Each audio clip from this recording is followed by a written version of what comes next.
Good morning, dear students. Welcome back to our English class. Today we will study the 8th chapter of Flamingo, and the name of the chapter is Going Places, written by A.R. Barton. A.R. Barton is a modern writer who lives in Zurich and writes in English. He here explores the idea of adolescent fantasizing and hero worshipping.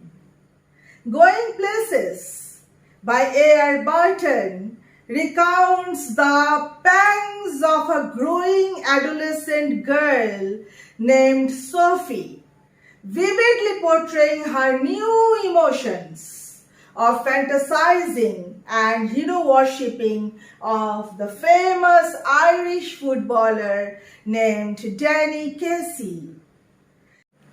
Some of the themes explored in this story are sibling relationship in adolescence, emotional seesaw, and hero worship.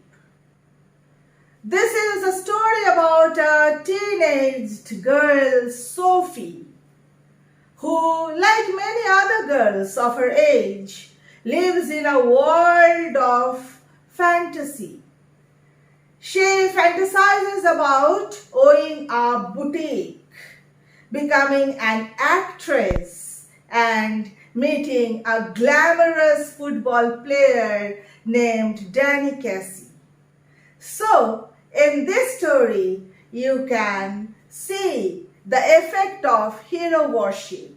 The first main theme in this story is hero worship. Actually, hero worship होता क्या है?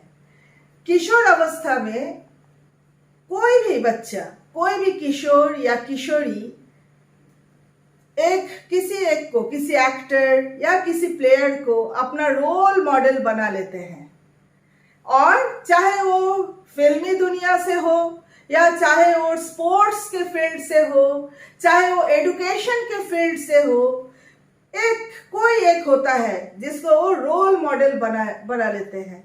आप उसी को follow करते हैं। Follow करना तक तो ठीक है, लेकिन जब ये धीरे धीरे ये लिमिट क्रॉस करके वो पहुंच जाते हैं वर्शिप करने में, हीरो वर्शिप करना शुरू कर देते हैं, तब क्या होता है, वो एक ख्वाबी दुनिया में जीते हैं, और उस ख्वाबी दुनिया में जीने का फलस्वरूप यही होता है कि वो और वापस रियल जिंदगी में नहीं आ पाते हैं, और रियल जिंदगी बहुत ज़्यादा फीका लगता है, और जो फैंटेसी का दुनिया है, utopian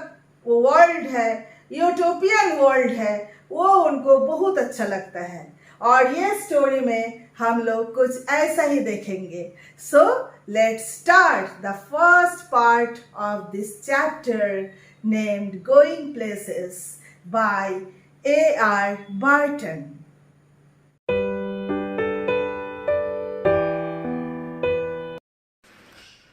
Going Places by A.R. Barton. When I leave, Sophie said, coming home from school, I'm going to have a boutique. Jancy, linking arms with her along the street, looked doubtful. Takes money, Soph, something like that. I will find it, Sophie said, staring far down the street. Take you a long time to save that much. Sophie नाम की एक लड़की school से वापस आ रही है।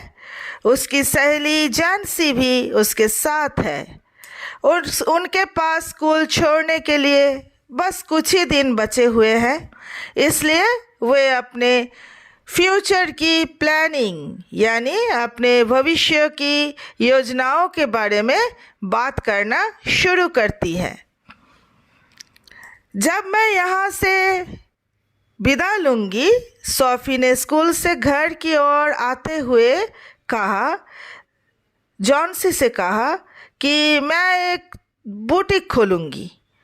Johnsy ने गले में उसके हाथ को पकड़े हुए थोड़ा शंकित नज़रों से उसके तरफ देखा और फिर बोली, पैसा चाहिए सौफ। इस प्रकार का कुछ करने के लिए सबसे पहले पैसा चाहिए। तब सोफी ने बोली, मैं इसे प्राप्त कर लूँगी।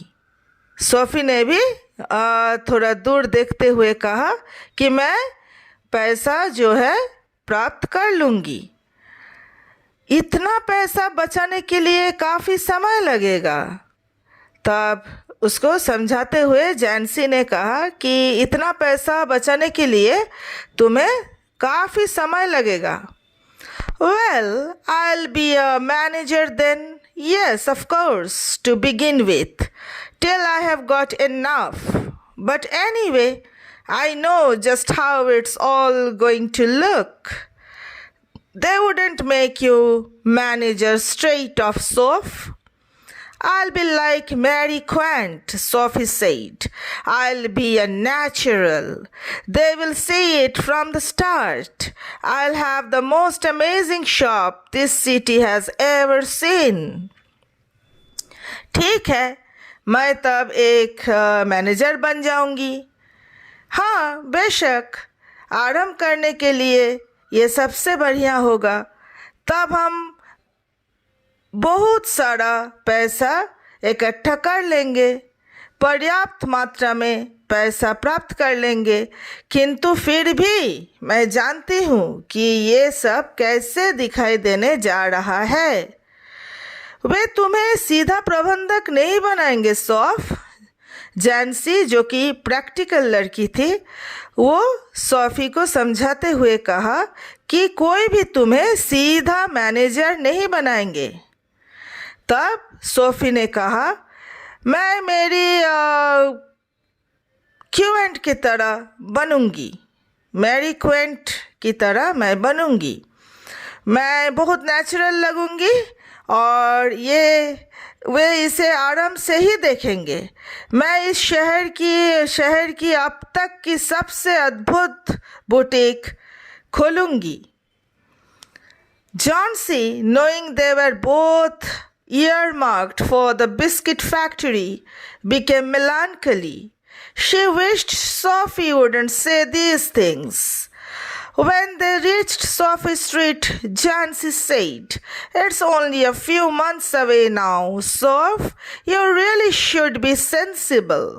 They don't pay well for shop work, you know that.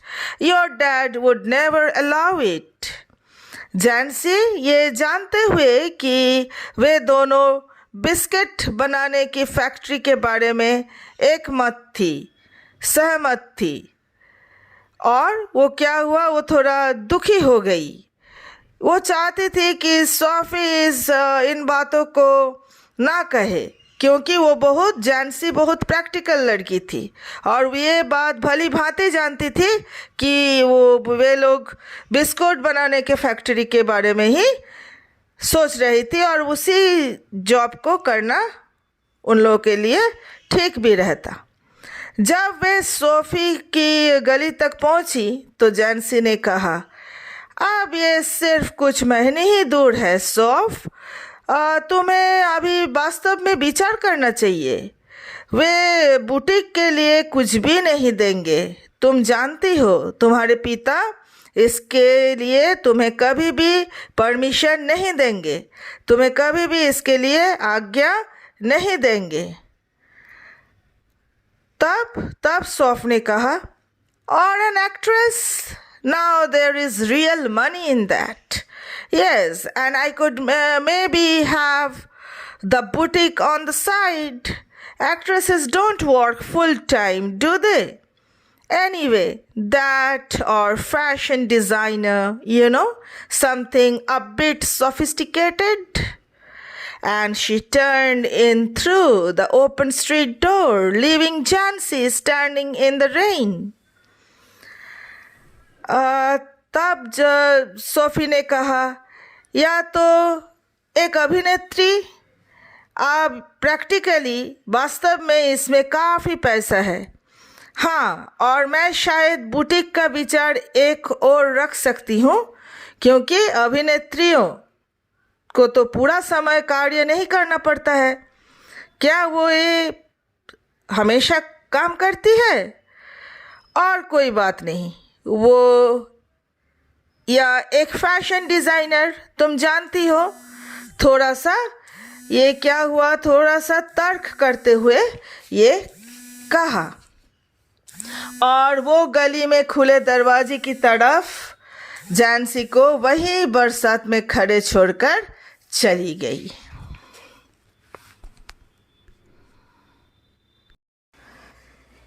If ever I come into money, I will buy a boutique. यदि कभी भी मेरे पास पैसा आया तो मैं एक बुटीक खरीदूंगी। हाँ, if you ever come into money,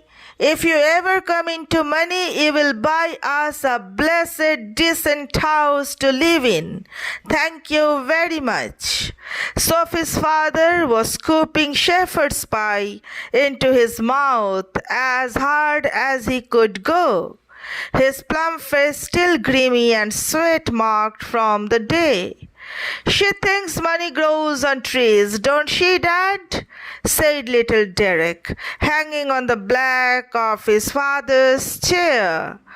Their mother sighed.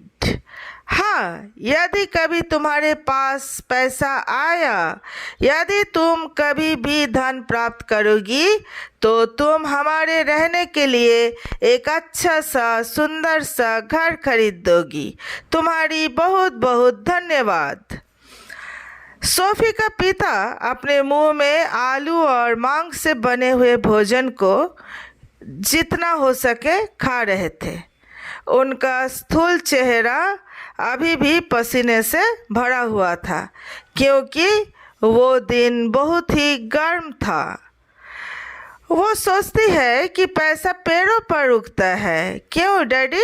छोटे डेरेक ने अपने पिता की कुर्सी के पीछे लटकते हुए कहा कि सोफी सोचती है कि पैसा तो पेड़ों पर उगती है।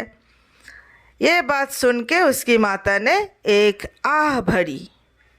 Sophie watched her back stooped over the sink and wondered at the incongruity of the delicate bow which fastened her apron strings. The delicate seeming bow and the crooked back. The evening had already blacked in the windows and the small room was steamy from the stove and cluttered with the heavy breathing man in his vest at the table and the dirty washing piled up in the corner. Sophie felt a tightening in her throat. She went to look for her brother Geoff. Sophie ने उनकी पीठ को देखा जो कि sink पर झुकी हुई थी। उसकी पीठ एक धनुष की तरह झुकी हुई और मुड़ी हुई थी। शाम के धुंधलेपन ने अब तक खिड़कियों में से प्रवेश कर लिया था और छोटा सा कमरा स्टोव की गर्मी से गर्म हो रहा था और टेबल पर बैठा आदमी के गहरे सांस की आवाज़ से भरा हुआ था और गंदे कपड़ों का ढेर कमरे के कोने में लगा हुआ था। सोफी को अपने गले में एक खिंचाव महसूस हो रहा था। वो अपने भाई जियोफ को देखने के लिए चली गई।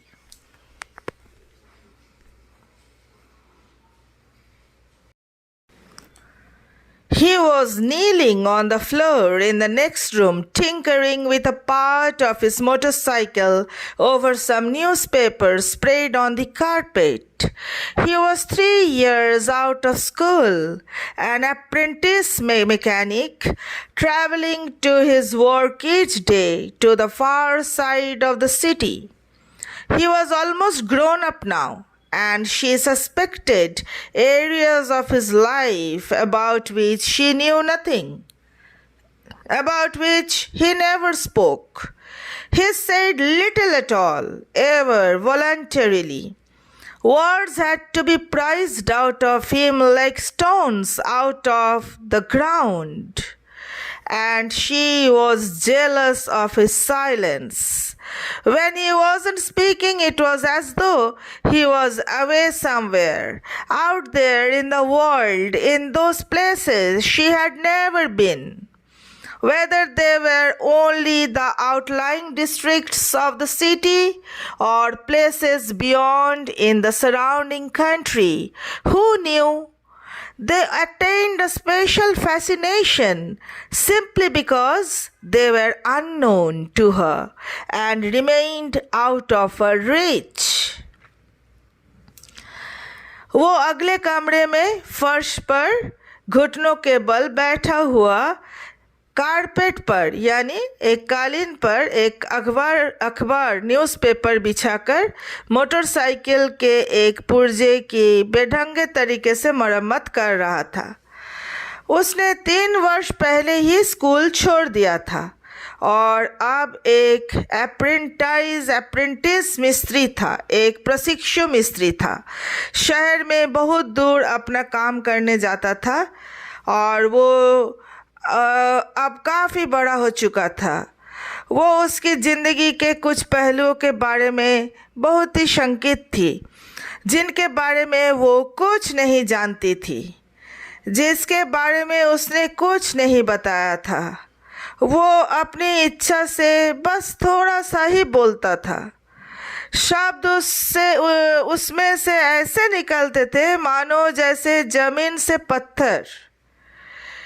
जॉफ बहुत ही कम बोलते थे और वो उसकी इस चुप्पी से ईर्ष्या करती थी, क्योंकि सोफी खूब ज़्यादा बातें करती थी, बातूनी थी और जॉफ जो है वो एकदम विपरीत प्रकृति के था।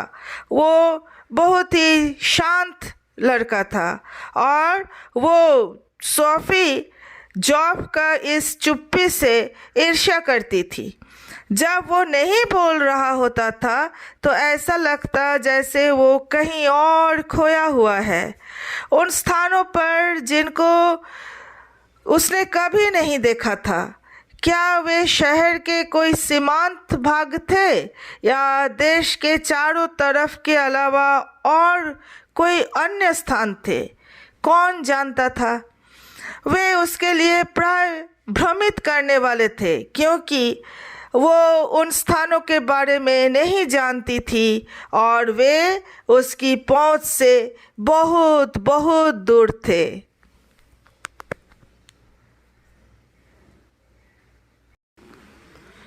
Perhaps there were also people, exotic, interesting people, of whom he never spoke. It was possible, though he was quiet and didn't make new friends easily. She longed to know them. She wished she could be admitted more deeply into her brother's affections and that someday he might take her with him. Though their father forbade it and Geoff had never expressed an opinion, she knew he thought her too young. And she was impatient. She was conscious of a vast world out there waiting for her, and she knew instinctively that she would feel as at home there as in the city which had always been her home. It expectantly awaited her arrival. She saw herself riding there behind Geoff. He wore new shining black leathers and she a yellow dress with a kind of cape that flew out behind. There was the sound of applause as the world rose to greet them. शायद वहाँ कई ऐसे आकर्षक लोग थे, मज़ेदार लोग थे, जिनके बारे में वो कभी बात नहीं करता था। ये संभव था, यद्यपि वो शांत रहता था और आसानी से नए मित्र नहीं बनाता था। वो उन्हें जानने की बहुत इच्छा करती थी। उसकी इच्छा थी कि वो अपने भाई से इतना लगाव करे कि किसी दिन वो उसे अपने साथ ले चले। यद्यपि उनके पिता ने इस बारे में मना कर रखा था और जियोफ ने कभी भी अपना मत नहीं रखा था।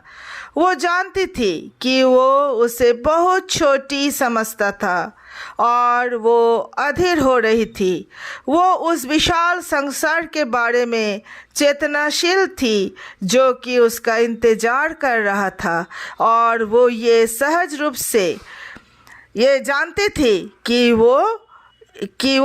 शहर में वैसा ही महसूस करेगी जैसा वो अपने घर में करती है, जो कि सदा उसके घर जैसा है। ये आशा के अनुरूप उसके आगमन का इंतजार कर रहा था। वो अपने आप को वहाँ जॉफ के साथ घूमते हुए देखती थी।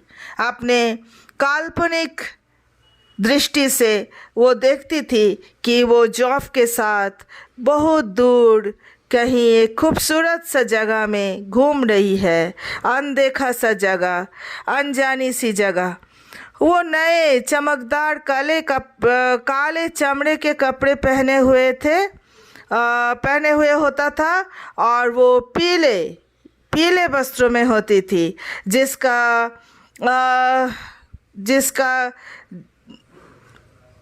बाहें हवा में उड़ता सा प्रतीत होता था।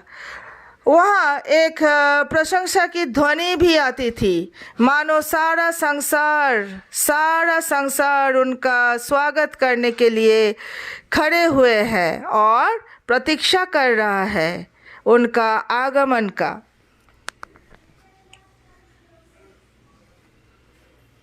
He sat frowning at the oily component he cradled in his hands, as though it were a small dumb animal and he was willing it to speak. वो उस तेल से भीगे हुए पुर्जे को तिरछी नज़रों से देख रहा था जिसे वो अपने हाथों में झूला रखा था। ऐसा लग रहा था कि वो पुर्जा कोई गूंगा जानवर हो और वो उससे बोलने का प्रयत्न कर रही हो।